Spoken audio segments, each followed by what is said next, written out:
for all being here and for the incredibly warm welcome. On behalf of the United States and the 150 other countries represented in this room, thank you for hosting the Global Entrepreneurship Summit here in Hyderabad, a city that is quickly emerging as the innovation hub of India. And thank you, Prime Minister Modi, for joining us here today, and for all that you are doing to build India as a thriving economy, a beacon of democracy, and a symbol of hope to the world. What you are achieving here is truly extraordinary. From your childhood selling tea to your election as India's Prime Minister, you've proven that transformational change is possible.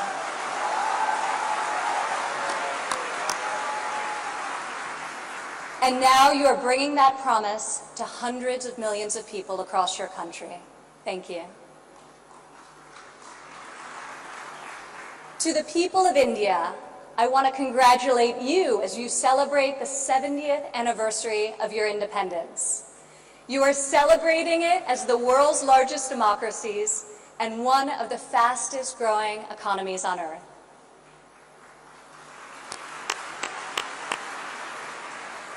Through your own enterprise, entrepreneurship, and hard work, the people of India have lifted more than 130 million citizens out of poverty. A remarkable improvement, and one I know will only continue to grow under the leadership of Prime Minister Modi. All of you are helping India's middle class reach its goal of nearly 500 million people by 2030. You have opened new universities across the country. Your doctors and scientists are discovering medical cures and life-saving technologies. Your engineers and your architects have built modern wonders that grace your skies.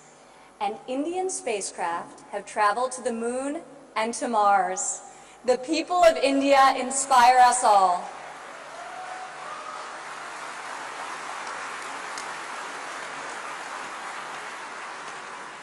This is the first time India has hosted the Global Entrepreneurship Summit. It is a symbol of the strength and friendship between our two people and the growing economic and security partnership between our two nations. As President Trump said earlier this year, India has a true friend in the White House.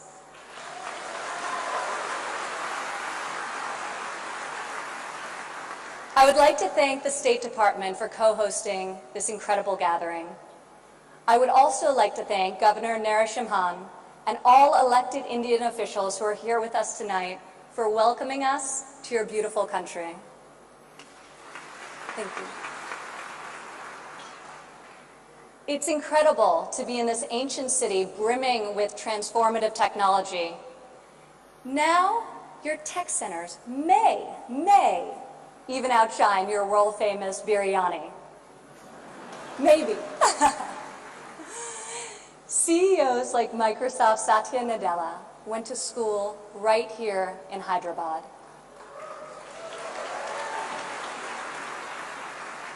Just a few kilometers away, T-Hub's brand new facility is set to open next year and will become the largest incubator in Asia.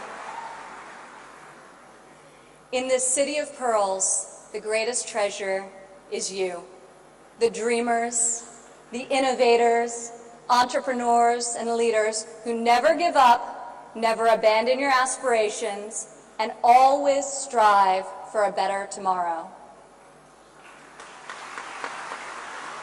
Today, we come together to celebrate what is happening here in India, what is happening in the United States and all over the world. Entrepreneurs are revolutionizing our economies and improving our societies. You are rewriting the rules. You have the inspiration and drive to serve our communities through the projects you start and the businesses you build. You have the grit, the perseverance, and the will to succeed. Each of you started with an idea.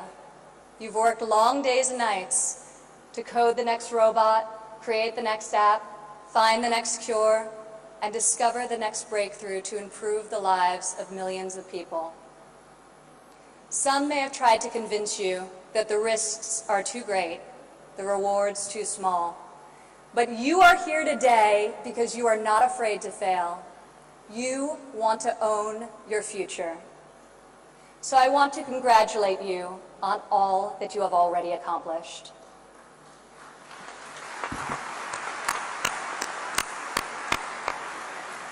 And I especially want to congratulate the women entrepreneurs here with us today.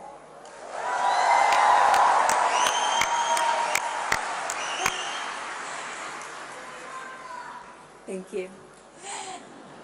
This year's summit is focused on a theme that is key to our future: women first, prosperity for all. I'm proud to say that for the first time ever, women make up the majority of the 1,500 entrepreneurs selected to attend this summit. I see all of you out there. Only when women are empowered to thrive will our families, our economies, and our societies reach their fullest potential. As a former entrepreneur, employer, and executive in a male-dominated industry, I've seen firsthand that all too often, women must do more than their male counterparts to prove themselves at work, while also disproportionately caring for their families at home. After my father's election, I saw an opportunity to leave my businesses for the privilege of serving our country and empowering all Americans to succeed.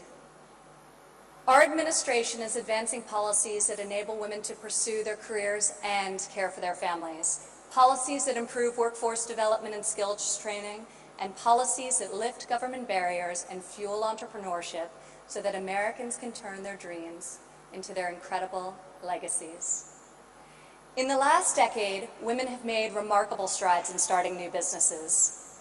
Globally, between 2014 and 2016, entrepreneurship activity amongst women has increased by 10%. In the United States, within the last decade, the number of women-owned firms has grown by 45%. Even more promising, minority women have started nearly 8 in 10 new woman-owned businesses.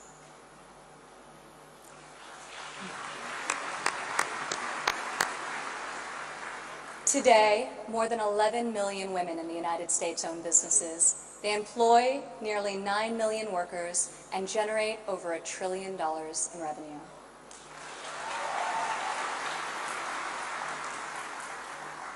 Many women become entrepreneurs and job creators out of necessity.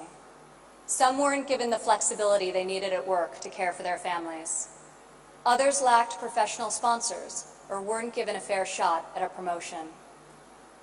Instead, women, like the many here today, are charting their own courses and achieving incredible feats. Fueling the growth of women-led businesses isn't simply good for society, it's good for our economy.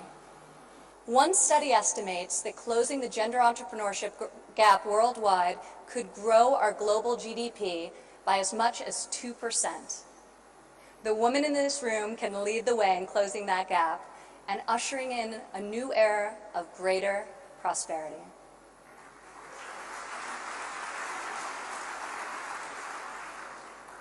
Yet despite the soaring rate of female entrepreneurs, women still face steep obstacles to starting, owning, and growing their businesses. We must ensure women entrepreneurs have access to capital, access to networks and mentors, and access to equitable laws. In developing countries, 70% of women-owned small and medium-sized businesses are denied access to capital. The result has been a nearly $300 billion annual credit deficit for women entrepreneurs in the developing world. In the United States, a Harvard Business Review report found that investors ask men questions about their potential for gains, whereas they ask women questions about their potential for loss. This could in part explain why women entrepreneurs received less than 3% of venture capital funding in 2016. We are working hard to reverse this trend. The U.S. Small Business Administration, for example, increased lending to women by over $500 million this year alone.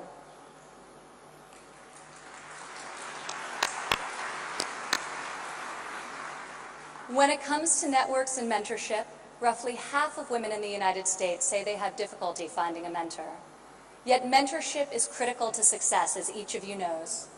Entrepreneurs need professional guidance to help them start and grow their business. In the United States, we are fostering mentorship through programs such as SCORE, a nationwide initiative where successful men and women coach those who want to become their own CEOs. And when it comes to equitable laws, while many developed and developing countries have made tremendous strides, there is still much work to be done.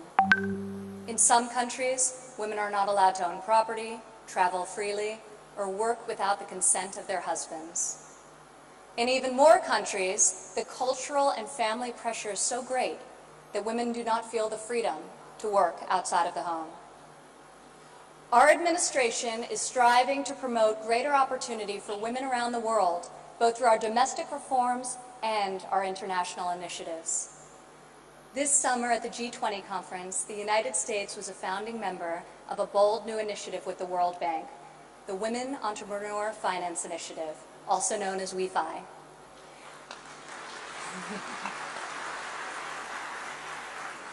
This facility provides access to capital, networks, and mentorship for women in developing countries. WEFI is the first facility to support women entrepreneurs at this scale, and we anticipate it will be able to leverage in excess of $1 billion in public and private financing. This facility also seeks to address the legal and regulatory barriers that limit opportunities for women entrepreneurs. In the last decade, USAID has promoted women's entrepreneurship through a number of programs, including providing microfinance loans to women in Afghanistan and bringing internet access to women in Nigeria and Kenya. USAID Administrator Mark Green is here with us today. Where are you, Mark? Thank you, Mark.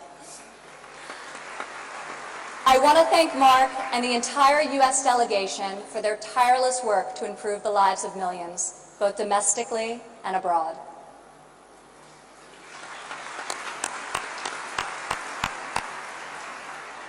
Further, as each and every one of you can attest, this summit is yet another powerful example of a U.S. initiative that connects entrepreneurs around the world with investors who believe in your mission and will champion your success. I want to thank the U.S. business leaders who have traveled all the way to Hyderabad for this inspiring event. I also want to congratulate the more than 350 American entrepreneurs selected to be with us here today to represent America's brightest talent.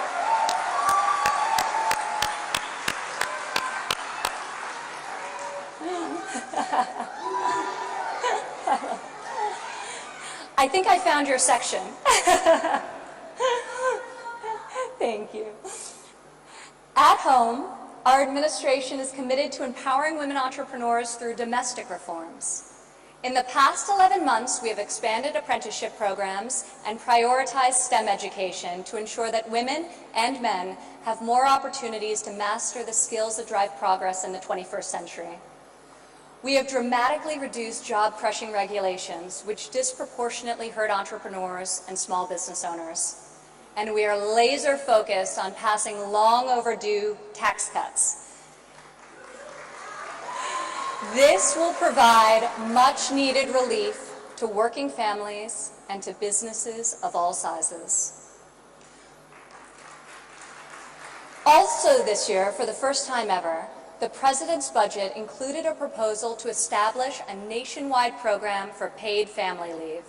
We are committed to supporting women and men who work both inside and outside of the home.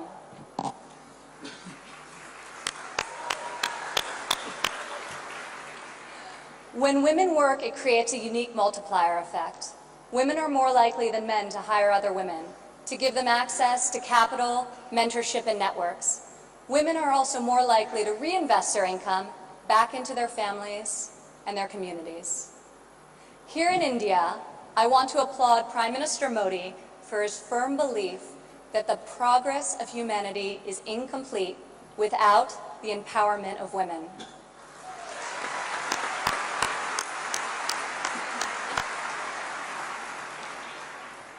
Just consider, if India closes the labor force gender gap by half, your economy could grow by over $150 billion in the next 3 years.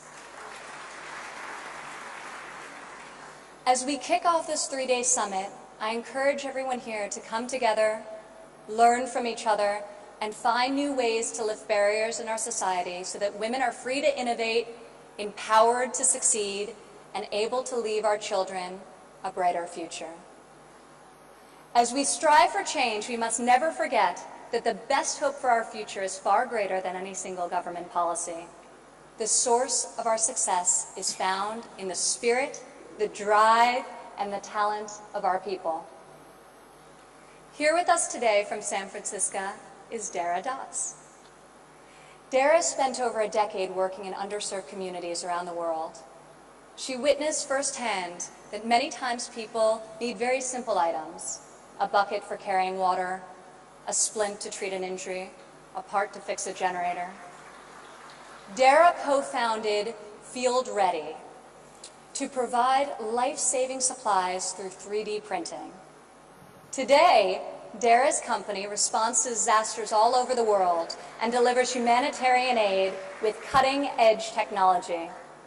Through her innovative solutions, Dara is saving lives and bringing hope to thousands of communities. Thank you, Dara.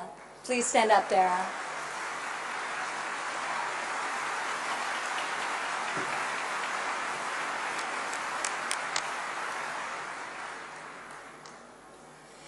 Rajlakshmi Bhartakar joins us from Bangalore, India.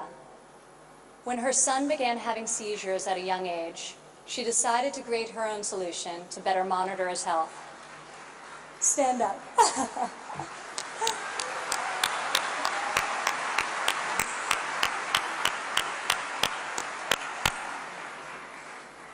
She invented a smart glove that predicts, manages, and detects different diseases and disorders using artificial intelligence.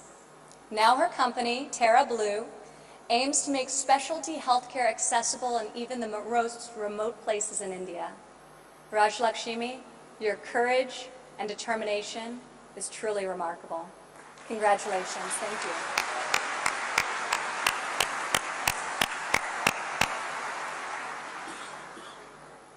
Also here with us today is Rayan Karmalova from Azerbaijan. Rayan, please stand up.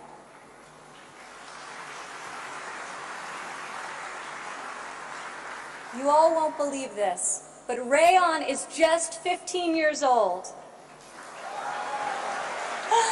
But that has not stopped her from founding a company that harvests energy from rainwater.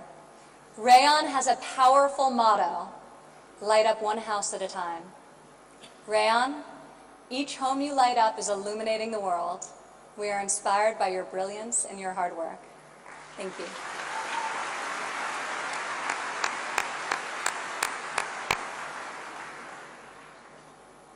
These women represent the vision, the ambition, the grit of every entrepreneur here today. You are saving lives, creating jobs, and bringing hope to our communities. You are transforming our societies one business and one customer at a time. You prove to the world that we have the power to rise above the challenges of our day and to pioneer new pathways forward and to leave our mark on this moment in history. Just think about how much better the world would be if all of us, men and women, are empowered to dream big, aim high, and work together towards a more just and prosperous future.